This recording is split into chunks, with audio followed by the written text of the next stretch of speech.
Hello, everyone. Welcome to another episode of Midweek with Meaning. I'm so glad you're here. As you're watching live, please pop into the comments and let us know where you're coming in from, what the weather's like where you are. I am here in Seattle where it is cold for Seattle. My chickens are outside freezing under the heat light, but yeah, I'm Angela Ward. I am a registered nurse and CEO of Guardian at the Gateway, where I soul midwife people into their own rebirth. So I'm so glad you're joining us today because I have a very special guest. Today, Dr. Jenna Blasi is joining us to talk about the essential pillars for year-long wellness. And let me tell you a little bit about her before she comes on. So Dr. Jenna, you can just call her Dr. Jenna, she guides high-performing entrepreneurial women to achieve optimal energy and hormone balance. She deeply believes that we have incredible things to contribute to this world, and we can only truly fulfill this mission when we have optimal health and commitment to ourselves. Totally agree with that. It's so much in alignment with what we're doing here. Dr. Jenna is a doctor, an entrepreneur, a fitness enthusiast, mother of two, and a lover of nature. As a busy working mom, she has continually crafted the most successful ways to hit her thrive, and she helps other women to do the same. So please welcome Dr. Jenna. Hello. Hello. Thank you for having me. Thank you for joining us today. I'm so excited to hear more about this topic today because as we're facing the turning of the season and going through this dark of winter into the new light of the new year, a lot of people are getting sick. A lot of people are feeling really stressed out. And I would love to hear more about ways that we can really find ways to hit our thrive, like you mentioned. Yeah, so take it away. Yeah, let's do it. So let me tell you a little bit about how this even came to me originally, because I'm in Sedona now, just so everyone knows, and it is snowing here in Sedona right now as we speak. And I just checked the weather, it's 37 degrees. So that is also not typical, but not atypical. We do get some snow here. And this is a time of year when those seasons change and we get sick. So I was a theater major in college, and we didn't have understudies. And the director came out one day and he said, "You guys can't get sick. We have no understudies. You're not allowed to get sick." And he handed us a sheet of paper that said things like, "If you get sick, make sure to take vitamin C and take," I don't know what he said, echinacea, and get enough sleep and decrease your sugar and decrease your dairy and all these things. And I thought to myself, if these things have an impact when I'm sick, what influence might they have if I implemented some of these changes when I'm well? And that was a turning point for me when I realized how much control we really have over how we feel. And in life, we have a tendency to just feel victim to our circumstances and to our health. And we don't always realize that so many simple things that we can do to really take our health into our own hands. So I want to talk about these essential pillars, and let's take, say, a 30,000 foot view, and then we'll come down and we'll go into each of them. And then within each of those, I'll either weave it through, or maybe at the end, talk about how those might change seasonally, because I think we do. Yeah, that sounds great. So if you're watching live, please get ready to take some notes. I'm taking my notes. And we'll have some time for questions at the end. So If there's questions, like, you can throw them in the chat now and we'll get to them at the end, or, whatever. We'll bring them on board for sure. Yeah, so please continue. The sun is coming out. I might have to adjust my blinds here in a moment. So when we talk about the pillars of health, start to reflect first, like a check-in. There's different ways to monitor our own health. And one is, how often do we get sick? Do we get sick frequently? And I've often said there's two types of people who don't ever get sick. And this is an important point, I feel. And hang on, because that sun is blinding me a little bit. Trying to peek through the clouds there. Some people boast, "I never get sick. I never get sick." The two types of people who never get sick are people who are maybe really healthy. There are those types of folks who are really healthy who don't get sick very often. And then there are folks who are really chronically ill. So if you are so chronically ill, your body doesn't even have the strength to get sick. So getting sick is not always a bad thing. It's a way to detox. It's a way to release. We just came through the winter solstice, which is actually one of my favorite times of year. I love winter and hunkering down and that going within. It's an inward time, and it's a time to let go, which is such a beautiful time coming up to the end of 2021 of like letting go of old things. So sickness, that can be a part of it. We are releasing things and our body is mounting a response to get rid of things that don't serve us anymore. So I don't always like to look at getting ill as a bad thing, but if you're never getting ill and you're really sick, that's a chronic issue that we want to get you to a level of health. So sometimes as the people are up leveling and getting healthy, they'll get acutely sick. They're like, oh my gosh, I haven't felt this way. This never happens. It's actually a good sign. Their body's getting strong enough to be able to mount that type of a response. Yeah, that makes a lot of sense. So I like to ask ourselves questions like, do I get sick frequently? Do I wake up energized? Or do I feel stressed most of the time?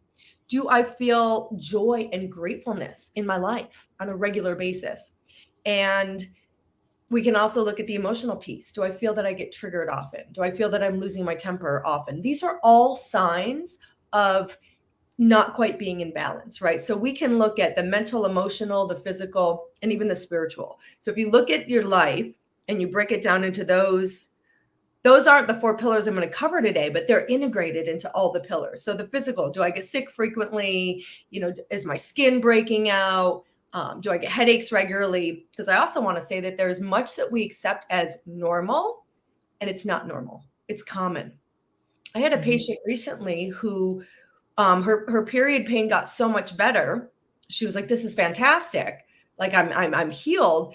And I was like, "Well, are you still having pain?" And she was like, "Well, yeah, but of course, everybody gets period pain because everybody she knows gets period pain, but that's actually not normal. It's incredibly common, but no, you shouldn't be doubled over in pain needing ibuprofen during that time of month.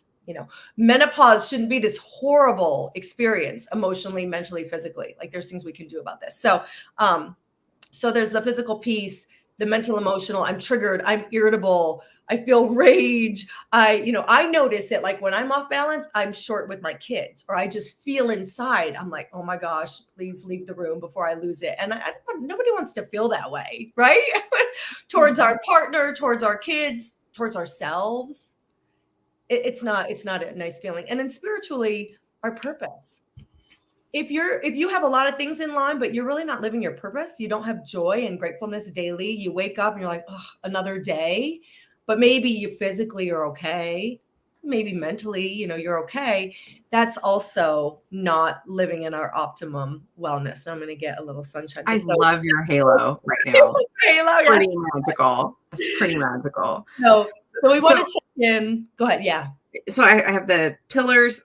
I have physical, mental, emotional. Is that 1 or 2? That's 1 pillar? It's actually 2. I mean, okay, mental and emotional are 2 different pillars. Well, it's funny. These aren't the pillars that I'm going to go into, but these are the aspects of ourselves that blend and weave through all the pillars. So in a way, they're like mini pillars, right? So but they're who we are, right? So when we talk about the essential pillars of health, these are just the 4 things I'm breaking up into ways we can check our health. And then when I get into the essential pillars, these are going to be the pillars for our success, and we can apply them physical, mental, emotional, and spiritual. So let's get into those so that starts to make sense. So the 4 pillars of health are like legs of a chair or of a stool, right? We want all 4. If we have 3, we're not fully stable. If we have 2, we might start falling over. And so these questions that I ask in the beginning where you check in, how are we feeling? You might feel like you're on the floor. Like you might feel as I go through these pillars, like you don't have these legs right now. And that's okay.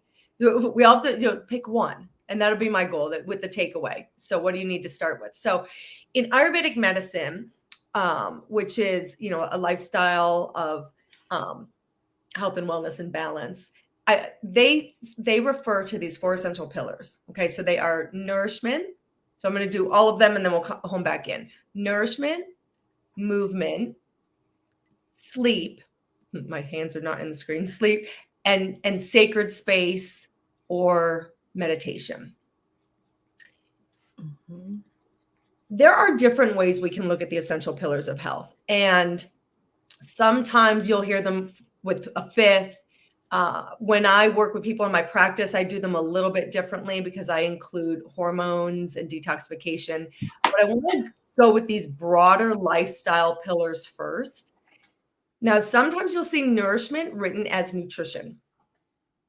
I choose to say nourishment because it's not just the food we eat, it's how do we nourish ourselves? How do we nourish our beings? That joy piece I talked about, that gratefulness piece. And so from nourishment, there's two branches that we'll go into, which is the food, the nutrition piece, and the nourishing piece. Movement is fitness, and we'll go into that. Sleep is a pillar that affects everything. And then sacred space. Now, some people think of sacred space as a location, and that absolutely can be a part of it, a nice place in your home where you can get away. But it's a daily practice, whether it's meditation or prayer. You can see that there's some overlap. So if we come back up to the top, we'll start with nourishment. We'll get into that a little bit. When I go through these pillars, I want you to think about, are they there every day? Are they there a few times a week? Are they only there sometimes? Because consistency is key. And this is one of the areas where we really falter with our health. And we put others before ourselves, and we put ourselves on the back burner. Especially women have more of a tendency to do this. We get into that martyrdom place of just giving for everybody else. So nourishment, I like to start with what brings us joy. What do you do that brings you joy in your life? And what I often give as a homework assignment, so here's homework you guys can do. Make a list of everything that gives you joy, everything that brings you joy, lights your soul on fire, makes you feel light, makes you feel excited. There are things then, when you go back through that list, you'll look and say, okay, what are these that I probably will only do yearly? Like maybe someone's only going to go to a spa once or twice a year or something like that, but it brings them joy, or some kind of a trip or adventure. What are things that I could maybe do monthly? What are the things I do weekly? And what are the things I can do daily? We need joy every day. Okay, but that doesn't mean you're going to go on some grand, rapid adventure every day or every week. We have to look at, so it might mean putting on music and dancing around your living room. It might mean talking with a friend that really lifts you up and makes you feel really good. So once you make that list, then start to itemize it. What are my weekly things? What are my daily? What are my monthly? What are my yearly? And then put them in your calendar. Block scheduling is a really important thing where you make a schedule, because if you don't put your exercise on your schedule, that time will get used up. If you don't put the time you want with yourself on your schedule, you'll give it away. We have to have all these things. So maybe you have, this is the time I do my joy piece. This is the time I do my meal prep, whatever it is. So that's the more deeper spiritual nourishment piece of the nutrition and nourishment pillar. Mm-hmm. And then the nutrition piece is one of the things is I find people are really confused by all of the information out there today. And there's so much garbage and there's so much misinformation. And if I were to pick one style of eating that I am the biggest proponent of, besides just like whole food eating, is intuitive. Mm-hmm. I think intuitive eating ultimately is where we all need to get back to. We've lost our hunger cues. If we're stressed all the time and our cortisol's high, we're not even going to feel hungry. It's sort of like, oh, I never get sick. Oh, I'm not hungry. It's great. I don't eat throughout the day, but I can't lose weight. Right. Because your body's in run from the bear mode, and you're not going to be hungry and you're going to store fat and your body can't change. And so we need to find what works for us. And sometimes we need to work with somebody to figure out what that is. But I would say as a general rule, like Michael Pollan says, eat mostly plants, eat less, and eat real food. I think those are the three things he says. Mm-hmm. That basically, so eat whole foods. Food, mostly plants, not much, or something like that. Right. Yeah. Yeah. Say about that. It's a good quote. Yeah, we'll look that back up because I up. quoted him in a while and I forgot. It's a great quote. So mostly whole foods. Sometimes I'll draw a plate for people and I'll draw a line across half of it. This half should be vegetables. And just white potatoes do not count as that. And then you take the other half, and they polled Americans, and like kids' favorite vegetable was potatoes, and their favorite fruit was like ketchup or like something that was just it was so wrong. Anyway, so you draw a line on the bottom and you cut that into two halves, and so these are about the size of the fist. You've got half your plate vegetables, and then these, your carbohydrates, complex, and your protein. Whereas most of us have either a big plate of pasta with a little bit of vegetable or a big piece of meat with a little bit of vegetable. And I want to speak to the no carb, low carb.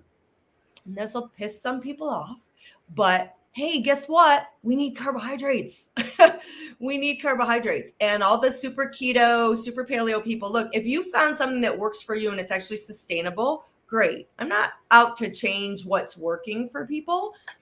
But if you go super low carb, no carb, you highly risk, especially if you're a woman, tanking your thyroid and having more issues that probably led you to no carb, low carb to begin with. If you are a cycling woman, before your period is a great time. That is an ideal time to have more carbohydrates. It helps with PMS. It helps with serotonin because your estrogen is low, which is why your mood is affected in menopause and premenstrually because your serotonin needs estrogen helps promote serotonin, which is our feel-good hormone. So carbohydrates also help produce serotonin. So again, but it's those slow carbs. It's those good quality carbs. It's your whole grains, sweet potatoes, etc. So everybody needs to find their balance with nutrition, but mostly real food. And if you are too strict in one direction, the pendulum will inevitably swing the other way and it will backfire. And so it's not about deprivation. It's about finding a way of life of eating that works for you, that you're excited about, that you can maintain, and that is right for your body type. So that might take some trial and error, might take some testing, might take working with a practitioner, and ultimately getting you back to an intuitive place where you know. And that where your cravings are not from a place of stress and imbalance, but your cravings are from a place of actually helping guide you towards what you need. That's the ideal. Yeah, I love that. I love it. Yeah, do you have any questions on this pillar or any more information before we move on? No, I mean, it really resonates with the work that I do in my group, where we have a slightly different language around the framework, but it's very similar, that what you're talking about as those aspects that permeate all of these essential components.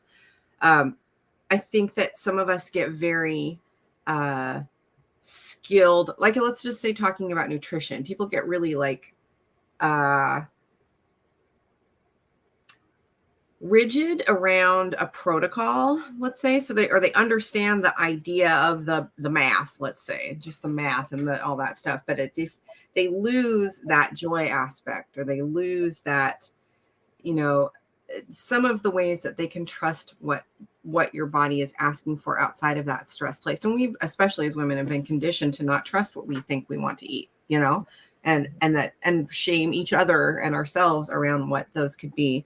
It just made me think of a friend of mine who had been vegan for a long time, and then was wanting to conceive and started really getting cues from her body that she needed some more whole foods, because she'd been doing the vegan, eating Oreos. I don't know if you know Oreos are vegan, apparently.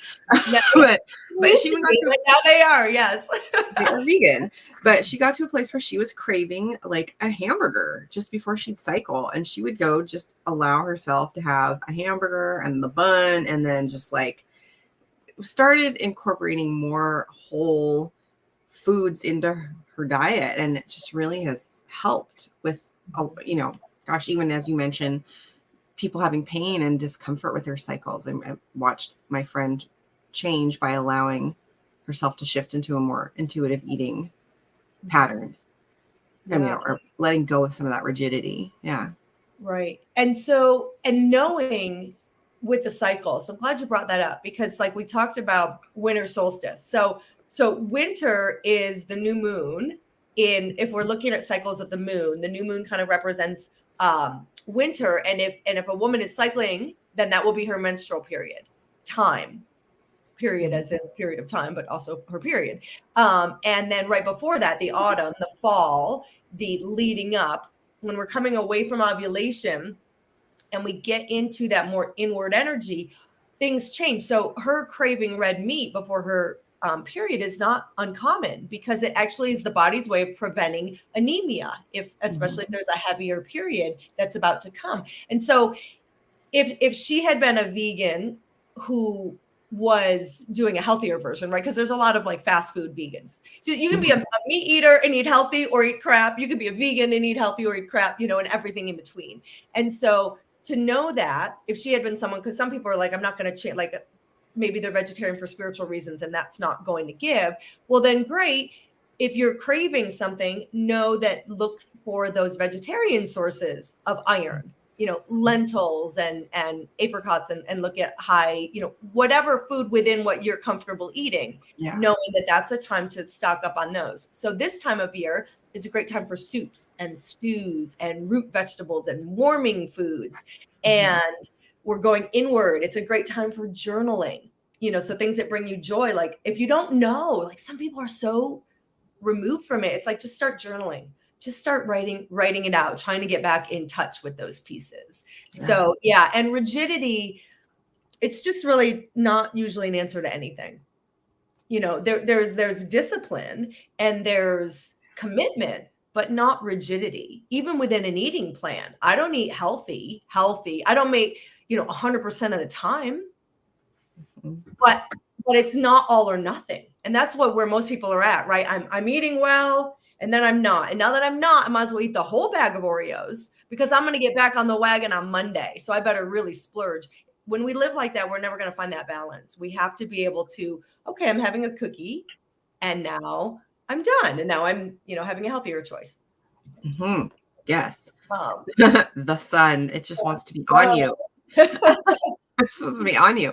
I love that. And I also really appreciate that this pillar encapsulates more than just nutrition, and that nourishment it comes from many places in our lives, and it's important to remember that.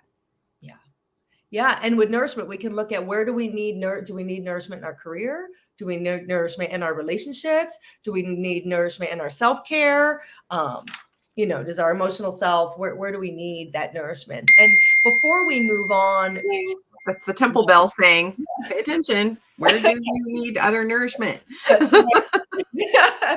Before we move on to the next pillar, I want to talk about like some mini hacks. So like meal prep is a big one. So we talked about scheduling. Scheduling is key. You've got to put it in your schedule.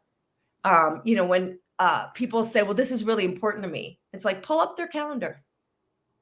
Oh, okay. Your family is really important to you. Where on your calendar is your family?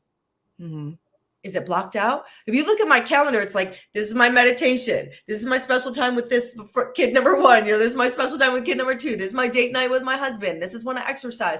I mean, I've been exercising regularly. I teach fitness classes for a long, long time, but every day I put in what I do, because I don't know, it's accountability, and it's a routine, and it's a scheduling. So with meals, plan a meal prep day. It only has to take, maybe an hour, where you just chop up vegetables. You have healthy, if you have a sweet tooth at a certain time of month or a certain time of year or whatever it is, create some healthy snacks. Create, find some recipes that actually help balance your hormones. Aviva Ram is great for that. She's got wonderful recipes that are like hormone balancing, and it's things like, chocolate pudding made from avocados where it can't taste, really doesn't taste like avocado, or whatever these healthy treats are. I also like Nourishing Meals is a website, nourishingmeals.com. They have a cookbook that's great. And they also, they apparently recently, I hadn't been on their website in a while, and I went on recently. They apparently went to a membership, but as an aside, they have a whole meal prep if you do want to be a member, where you can put the recipes into a meal plan, and they will cue you when you need to like do a prep for a meal coming up. They create shopping lists for you. So use things like that make it like easy and fun. And Nourishing Meals is wonderful because they're if you have sensitivities, the recipes are all gluten-free and dairy-free. And then they have meat and vegan and vegetarian and everything in between, but they're all whole food based. And she's a busy mom of 5. She's a busy mom of 5. So it's about making it work in a busy lifestyle. So meal prep can do that. Meal planning can do that. And then I think meal planning goes a long way, because then you know. And if you know you have a tendency to kind of binge or feel like it's all or nothing, writing down what you're eating can really help with that.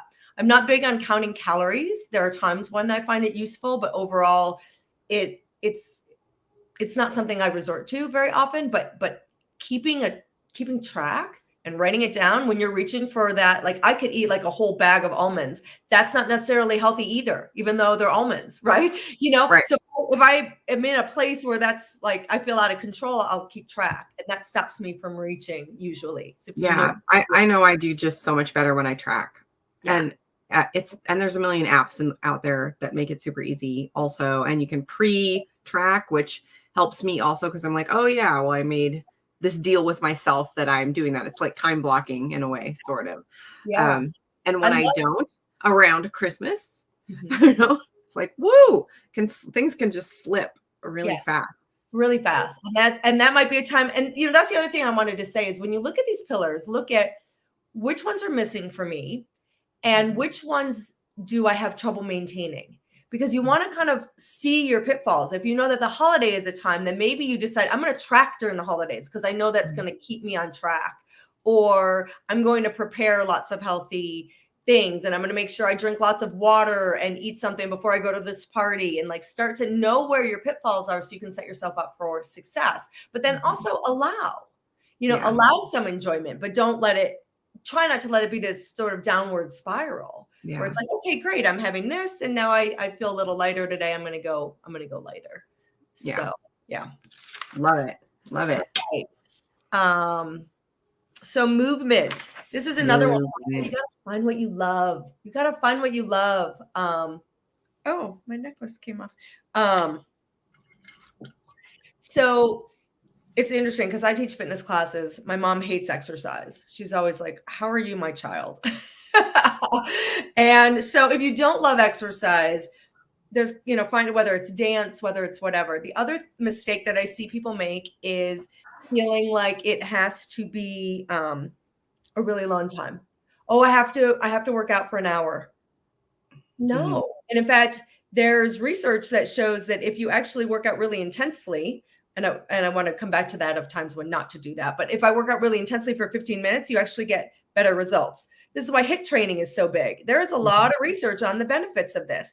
If you go a little harder for less time, you're going to get more out of it than if you go, sorry, I'm trying to get this necklace back on. Then you're going to get more out of it than if you just maintain. So they did a study, this was years ago, where they tracked people who were, let's take it off, where they tracked people who were running for an hour, or doing an exercise class for an hour, or getting on a stationary bike for 15 minutes. They did a 5-minute warm up and a 5-minute cool down. So they were actually only exercising intensely for 5 minutes. Super fast until they wanted to throw up, recover. Super fast for like a minute, recover 30 seconds. They did this for 5 minutes. That group lost more fat and gained more lean muscle than the other two groups. Wow. And I see this with people who come to classes. They come and they're like, oh, I do 3 classes a day, but they're just, you can't put unless you're an elite athlete. Okay, I'm addressing most people. Elite athletes are different. Most people are not going to maintain a higher level of fitness for that long. They're going to just stay at their comfort zone, maybe 55% of their heart rate. So you're better off doing it.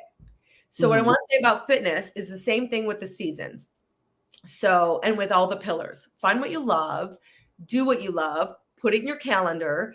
And even if you can only do a little bit, it is better than nothing on all the levels, on the consistency level, on integrity with ourselves, on feeling accomplished and feeling like we did it, and on changing our bodies. Yeah. And so and our cardiovascular system and all the benefits of exercise. So there are days when if I don't feel like exercising, I'll say, okay, I'm just 10 minutes, 5 minutes time. I'm just going to hop on the elliptical for 10 minutes. I may not feel like it at all. I might not even put my fitness clothes on. Like that might be how much I don't feel like I'm like, but once I get going or I put on a tune that really lifts me up, then maybe I suddenly do 20 minutes to a half an hour. So trick yourself into doing it if you need to. Find what you love, and then also honor the cycles. So this applies a little bit more to cycling women, but also the cycles of the moon. Like we talked about, there's, the new moon and the waxing moon into the full moon, and then waning, and back into the new moon. We also, if we're in tune, can feel those rhythms. And so like when we're leading up to the full moon is a great time for HIIT. It's a great time for cardio. We're high energy. Our vitality is high. Our physical stamina is actually increased during this time. It's also a great time to think big and say yes to social invitations and do talks and go out there and make things happen and manifest and be creative. That is a time we don't need typically as much food. We like lighter food. Full moon represents summer, and the waxing moon up to the full moon represents spring. So we typically like lighter fare. If you are not cycling with the moon, go sleep outside for a few nights or let the moon come in your window, and that can help a cycling woman get back on track so that you're actually having your ovulation with the new moon. And even if you're menopausal, you can still be in these cycles. And even if you're a man, you can be in tune with what the cycles of nature are doing and work with that. So in the winter time, in that new moon time, like I said, those warmer, those are maybe gentler exercise times. If you're having your cycle or your premenstrual, that's a great time for walks. That's a great time for yoga. That's a great time for a gentle Pilates. Know your body. If you're pushing hard HIIT and hard cardio, in that time, you might end up being more depleted. And if you tend to be stressed, which so many people today are, stress compounds, and then each period the PMS and symptoms worsen, menopause worsens, because you're pushing and you're compounding that, and then you're stressing your body with the physical activity that you're choosing to do. Yeah, love it. I want to ask a little question, a segue question. I mean, I feel like I know the answer to this, but I'd love to hear why you feel it's important for us to be connected to the cycles of the moon or the cycles of nature. You mentioned you're a nature lover in your bio. So why is this important? Oh gosh, there's so many reasons. And I think you could probably add a lot to this, but it's kind of like, do you want to be the salmon swimming upstream, or do you want to be involved in a flow, and a flow that's bigger than ourselves? So there's so much potential and energy in the universe and in nature and in the wisdom inherent in these systems and in the moon and in those flows. And so when we're working against them or out of tune with them, it's like we're fighting the natural rhythm of things. And so it's kind of like when the universe, what was that movie with Jim Carrey? Oh God, Bruce Almighty or something. And he's not believing. And he's like, I just need a sign. And he's all angry and he's driving down the road. He's like, give me a sign. And there's like literally signs everywhere. Like, stop, don't go this way, turn around. He's like, I just need a sign. And he's in such rage. He's not seeing anything. And then he he enters this detour zone and crashes or whatever happens. And so it's like, there's signs for us. And he was so blinded and so out of tune that it was making his life so much more difficult. When we actually slip into the rhythm, go with the rhythm of nature, work with the laws of the universe, work with the laws of nature, then everything can flow more smoothly. And it's sort of like the same thing with that premenstrual, right? The moon is guiding us towards what's best. And then we can facilitate those, because every stage has benefits. Going inward has benefits, being outward has benefits. So if you work within those cycles, it actually accentuates and can magnetize. And it's almost like community medicine, right? There's power in numbers. There's power in accessing the flow of nature and spirit. Yeah. And I also feel like there's a piece around building resilience that way, around having that more expansive and then inward space, or being able to tune into the cycles of the seasons. Like, and when we fight it, it does deplete us. It really does. Yeah. And being able to tap into that resilient place, and it just builds it up so much better. Love that. Absolutely. Yeah. And helps us, I think, even feel that resilience as well. Like be really aware of it because you have this other kind of force working with you. And then you can feel that you're in like that right space. Just like and we all have that sort of inherent desire, or many of us have that inherent desire on like a cold day to like bundle up and like have a cup of tea or a hot beverage and be like reading or journaling. It's like that most of us have that desire. And so it's facilitating, that resilience and that synchronism. I do a type of body work called core synchronism. It's like being in sync, right? On a really deep level. Yeah. Thank you. Yeah, I love it. And also, I think what you're sharing so far is giving us permission. You know, that we do live in a culture that really is driven, and we're so we just like have this sense of accomplishment and constantly pushing. And you know, I love that you're sharing that there are times with movement that it doesn't have to be like that, or there's times with this nourishing place that doesn't have to be a pushing situation. Like if there is a need to slow or settle or it, but still that still has deep value. Yeah. I love actually that you brought that up because I think it's back to that control piece that so many of us have. It's surrendering. It's allowing ourselves to surrender, and stress comes from this need to control. It comes from our expectations. It comes from holding on so tightly instead of just trusting. Yeah. And so when we can surrender to that, it's a really beautiful thing. Yeah. Love it. Thank you for taking that little detour with me for a second. Yeah, I love it. What's next? So what's next is sleep. Sleep. Look, we could do hours and hours on sleep. It's super important. And sleep hygiene is a big piece. You know, a lot of people are looking for quick fixes to sleep. And there are no quick fixes. And the ones offered medically are addictive, and they're not solving the underlying issue. So, you know, with sleep, we want to know what is the underlying issue and start with hygiene. You know, when I first heard that, I was like, sleep hygiene. I thought that was only like a bodily thing. But, you know, it's that ritual. It's that routine. What is your evening routine? Are you going to bed at a time that's beneficial? A lot of us say, well, I'm naturally a night owl. And I myself have struggled with that because I like being up at night. And especially now that I have kids, it's like when they're finally in bed, I want time with myself. I want time with my husband. But it's at a cost. And so we have to always do that risk benefit, cost benefit ratio. So the best sleep for nourishing is by 10 p.m. to be asleep by 10 for nourishing our adrenals. What's interesting is, so in Ayurvedic medicine, the time of day for Pitta is from 10 to 2. So this is 10 at night and to 2 in the morning, or 10 in the morning to 2. Pitta is a time of energy. It's a time of fire. You know, folks that are Pitta dominant have good digestion. They're ambitious. They're leaders. They have a lot of fire energy. So what happens is if we don't go to bed by 10, and many of us experience this, you're tired, right? Tired at 7, maybe 8, maybe 9. Oh, I could go to bed, but let me just get a few more things done. Let me get this done. And suddenly at 10, oh, second wind. Oh, I'm super creative at 10. Oh, I got to get this done. I can get that done because we have access to that fire energy, that Pitta energy. Wow. But what it's supposed to be for is going at that time of day is going in and restoring and refueling and helping repair things from the day. So I know I get a second wind if I don't get myself in bed before 10 when I'm hungry. I mean, when I'm tired, and then I could easily be up till midnight if that happens, you know? So it doesn't mean you have to be, you know, again, it's not about rigidity. If you normally go to bed at midnight, start working at maybe 11:30, going to bed, not working. If you normally go to bed at 11, try for 10:30, just start inching that bedtime backwards slowly but surely, and start to notice the difference. Again, tracking what we can measure, we can manage. You know, most of us, I think you've got your aura. Yep, we got our aura. I don't want to flip you off, but you know what I mean.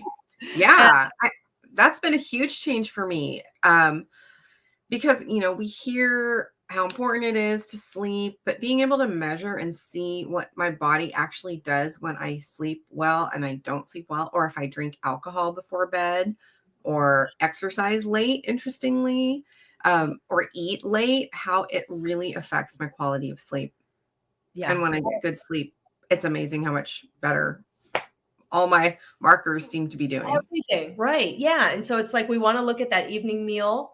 We want to look at not exercising too close to bed. We want to look at not drinking so many liquids so that we're getting up and going to the bathroom all night and not doing a lot of screen time before bed. Having that, what we call unplugged time. Maybe for you, it's 20 minutes, 30 minutes, an hour if you can manage, where you're journaling, you're reading, you're winding down, you're dimming the lights. The light from like street light or in your house, like many of us, we get tired, we go to brush our teeth, right? Bright bathroom light, suddenly we're awake. We can suppress our own melatonin production by up to 50% just from a little bit of light. And so starting to dim, calming down, getting off the screens, doing things that are relaxing, and utilizing that, being in bed or asleep by as close to 10 as possible, so that the adrenals can restore and renew, and the hormones. If you're having sleep disorder from hormones, You suckers. yes, the blue light glasses, I love it.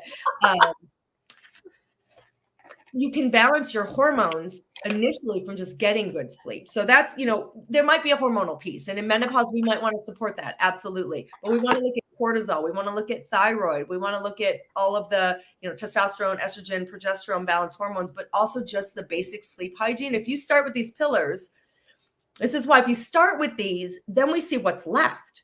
When you've got the right diet for your body and you're moving regularly in a way that builds you up and doesn't deplete you further, and you're sleeping, and then we'll get to that, that sacred space piece. When you have all these, hormones will come into balance. And then if you do need something, supplements or bioidentical or some other extra, you're really dealing with what's left. And now you're just supporting a balanced system and helping it be optimal. Yeah, I love it. So this is an interesting conversation I've been having with some of my clients lately that are parents around screen time specifically, and the effects of screen time on sleep in children and adults. And I'm hearing from many people, I mean, even kids or no, this sense of the quieting down and allowing that to be a show or watching stuff. And I am just as guilty about this. I definitely have had plenty nights that I'm like, well, one more episode and I'm just going to stay up and watch another thing and then pass it on the couch, right? Despite knowing how good it is to go to bed. And I'm finding people that I talk to, how much resistance there is here. It's almost like, I'm saying this with great love for anyone that's listening, but there's this kind of sense of entitlement that I need my time.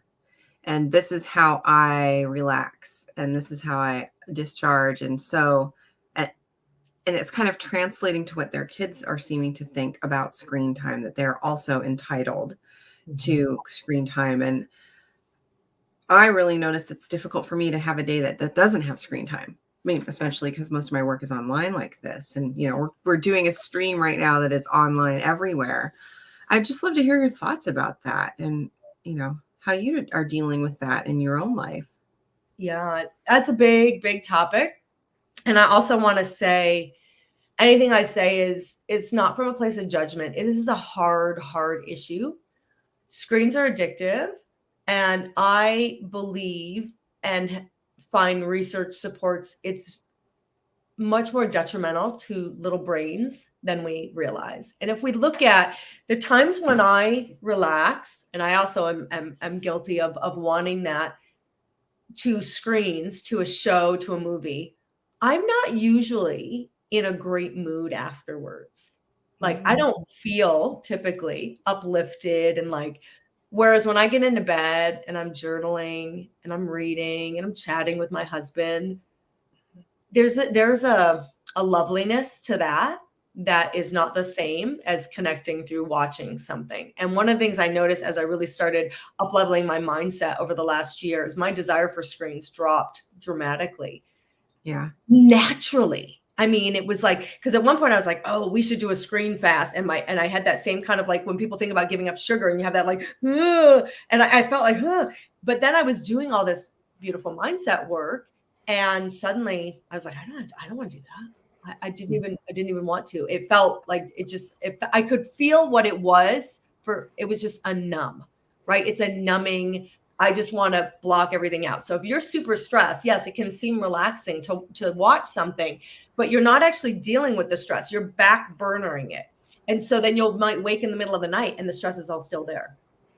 Mm-hmm. So a lot of people that wake during the night, they actually need that time before bed to release the stress that's been building up in a productive way. And screens don't do that. As far as kids, I send my kids to a Waldorf school. We don't believe in screens for the most part. Now, of course, like we're all individuals and we all succumb to like the pressures of society, but I don't allow my kids screen time typically between Monday and Friday. Wow. And so when my son was young, I had this thought, like he'd come home from a long day at school. I'm like, oh, he just needs to veg. I get that. I want to too. He just needs to watch a show. And what I saw when we decided that, when we learned that it wasn't the best, and I was like, oh my gosh, now we have to, how are we going to change this? How are we going to change this? Like, he's like, every day he's like, when do I watch my show? Can I watch my show? I want my shows. And what happened was, and this is a really good point to all of these pillars. We have a fear of change and we have a fear that something's going to be too difficult, when actually staying the same is much harder. Feeling like crap is not easy, right? So we told them, you know what? Your school's policy is not to have screens during the week on school days. And so we're going to find other things to do. And it ended up actually being easier on so many levels. What happened was his little body like relaxed, because when he had access to it, it was this constant, how much do I get? It's like sugar. Oh, do I have one cookie? Do I have two? It's like this, we're caught in the addiction, and it's actually a stress on our bodies. And instead it just wasn't an option. And he relaxed and he got creative and he started playing more, and his creativity and his imagination expanded, and he was more pleasant. When he would watch the shows, we would more likely have a breakdown after, or he was more irritable. And it was like he was, yeah. And so I really encourage people to play around with it. What I thought would be like, okay, I need to make dinner, so he needs to just watch a show and be out of my hair, actually created more tension than when he was just playing by himself and relaxing into it not being an option. It actually paid in dividends. And that's really great to hear. Yeah. That's really great to hear, because I hear a lot of parents, particularly, but people also that are just into their screens, talk about they can't imagine how hard it would be without it, you know, how hard it would be to transition off it. Yeah. And so it's really nice to hear that, you know, we forget, speaking of resilience again, how resilient children are, really, and creative they are when they have space to figure it out.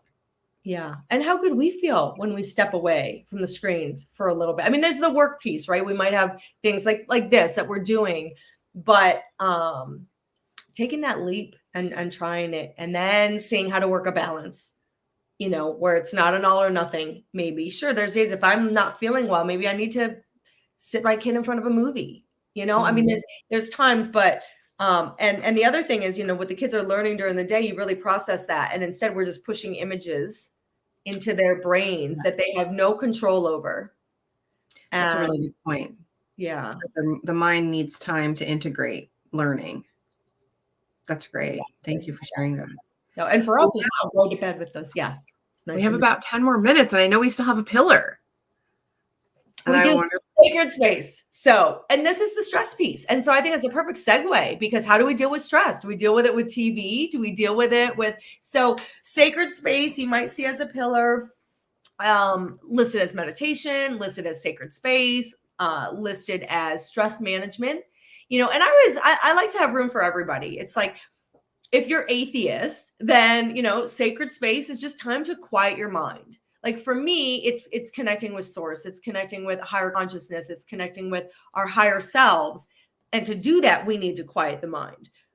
And I believe there's great power in beauty and feeling that connection. But if you don't, you still need to quiet the mind. We still need to manage our stress, right? And so it's, again, setting time aside and figuring out, what does that mean? And this is just like with fitness. I see people think, I can't do it. I can't quiet my mind. My mind's a monkey. And what I say to people is, that's true for all of us.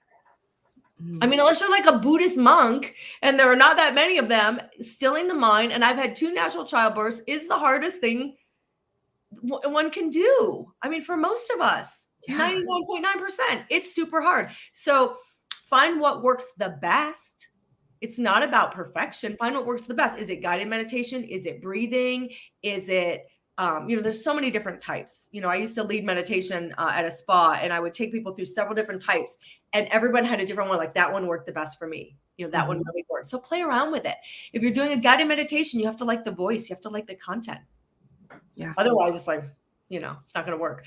And so, and then putting it in the calendar and having that time. Punctuality is great. Punctuality is really effective, but also flexibility. I always, do my meditation practice in the morning, but if something happens, I'll try to at least get 5. I have a pretty big practice, but I'll try to at least get 5 minutes in, or 10 minutes.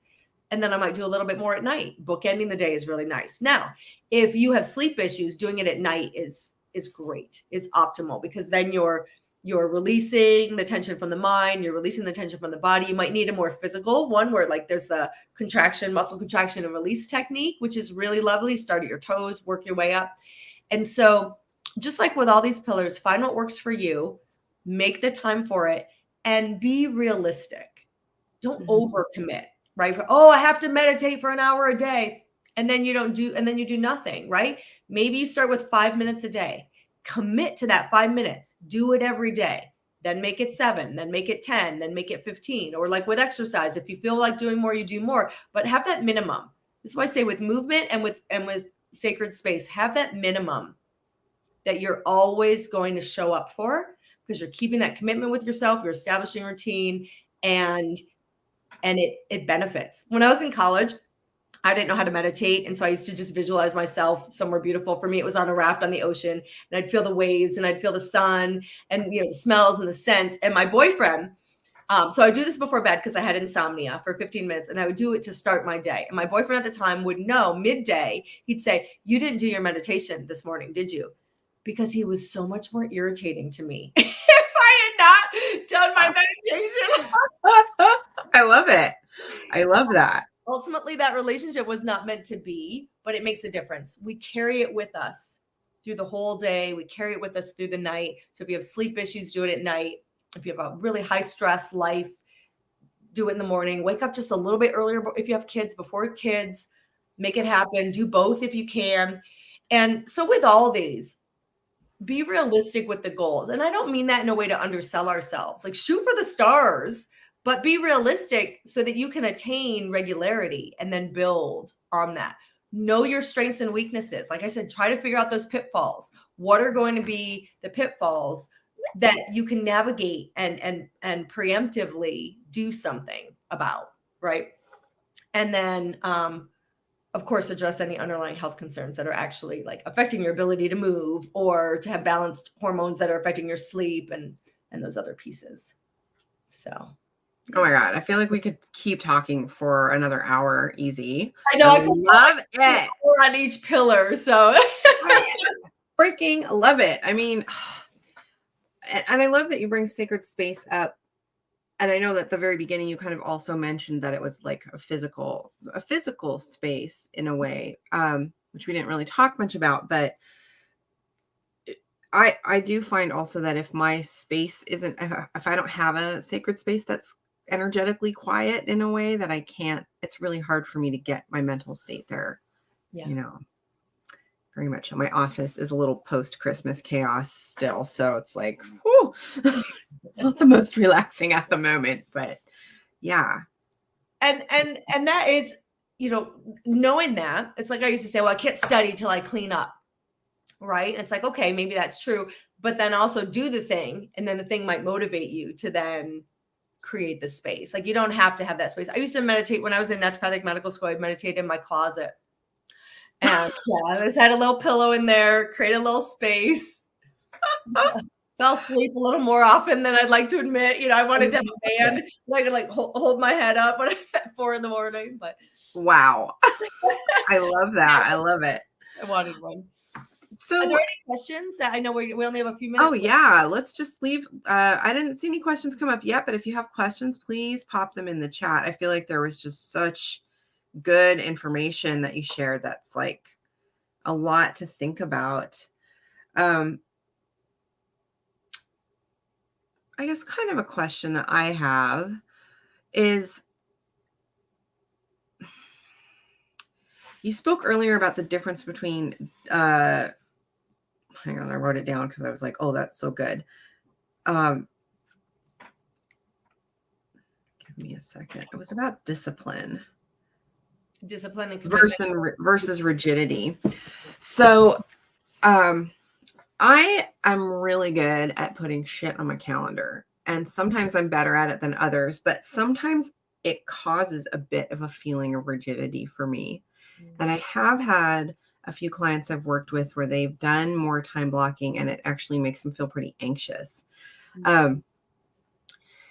So this is a season where I, of course, am reevaluating last year and what needs to be released and looking forward and what do I really want to enhance and bring into the new year.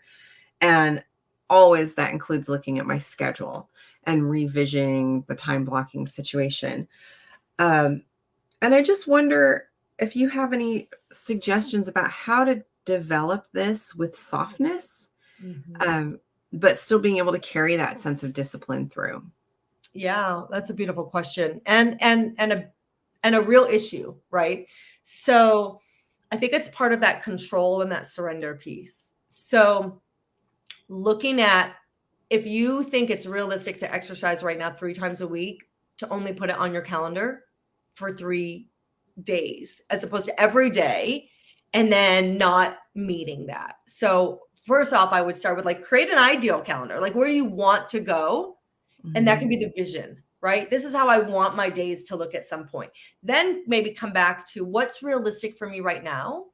And because if we do set our goals too high and we don't reach them, then we tend, what I see with people is then they then berate themselves and they're just where they are. So like I said, I'm not looking about limiting, our thoughts. We can make things happen, but allowing some flexibility. So like for me, I know that things tend to take longer than I want them to take.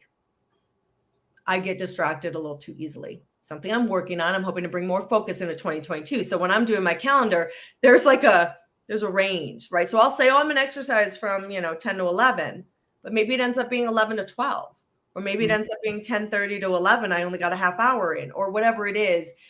I put it there so that I have it, but I'm not setting myself up going, if this isn't exactly where it is, where it happens, or how long, I'm okay with that. So I have a blend, I guess, of like what my ideal on the calendar is and what's realistic. So I would say put there and allow some flexibility. And, I admire the people that are like, this is my calendar, nothing distracts me, nothing, that's beautiful. I hope to be there someday. Okay. Gonna happen in my lifetime. But for me, that's not really how it is. And so there are nights when it's like, I had my exercise on the calendar in the morning and suddenly it's 4:00. I got caught up in work and whatever it was. And that's where that intuitive piece, I'm like, okay, how am I going to feel if I don't do this? And how am I going to feel if I do this? And there are days legitimately I can feel it would deplete me maybe to do it but most of the time that's an excuse. And I know if I just hop on my rebounder for 10 minutes or I do something, that then I feel so accomplished and so glad. And no, did it happen at 10 when I put it in my calendar? No, but it happened by the end of the day.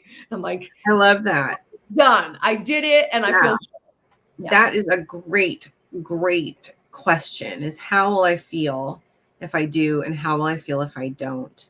Because it's not because sometimes the answer is I will. It feels really difficult.